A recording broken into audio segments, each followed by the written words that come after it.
Another day, another basketball stories na naman ang pagkikwentuhan natin. At ngayon nga ay ang pag-uusapan natin ang balitang bagong player na makukuha pa ng Los Angeles Lakers at ang pagkuha ng Golden State Warriors kay Bol Bol. Meron na nga pong 14-man lineup ang Los Angeles Lakers. Kasama na dyan ang kanilang hawak ngayon na triple center na kinabibilangan na DeAndre Ayton, Jackson Hayes at si Maxi Kleber na siyang mangunguna sa kanilang front court kung saan maraming ang mga analistang nagsasabi na sapat na nga daw ito para itapat sa team na merong malalaking player. Pero hindi pa rin naman nga daw kontento ang Lakers sa kanilang kasalukuyang lineup dahil balak pa rin nga nila na kunin si Al Horford na malapit na nilang makuha sa free agency market.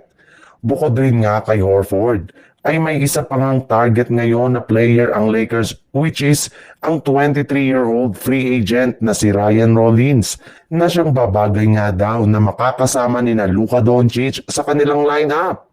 Meron rin naman nga itong kakayanan na makapagtala ng malalaking puntos off the bench at meron pa siyang mahigit na depensa kaya pinag-iisipan na nga ng Lakers kung ibibigay nila sa kanya ang huling pwesto sa kanilang lineup ngayong off-season.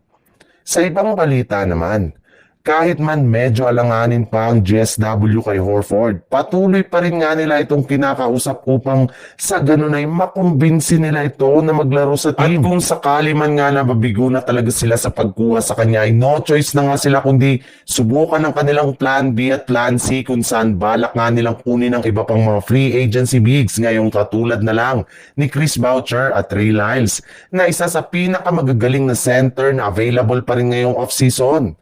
Kaya yan nga ang rason bakit hanggang ngayon ay hindi pa rin nag-aalala ang kanilang front office kahit man hindi pa sila nakakakuha ng isang bagong sentro. Bukod rin nga sa kanilang dalawa, kabilang rin naman nga sa mga big man na nasa pinagpipilian ngayon ng kunin ng Golden State Warriors ay walang iba kundi si Bol Bol na isa na rin naman ganap na unrestricted free agent matapos hindi siya kunin pang muli ng kanyang dating kupunan na Phoenix Suns. Malaki rin naman nga ang potensyal nito bilang isang big man, kaya mapapakinabangan nga ito ni Stephen Curry sa kanilang magiging kampanya next year.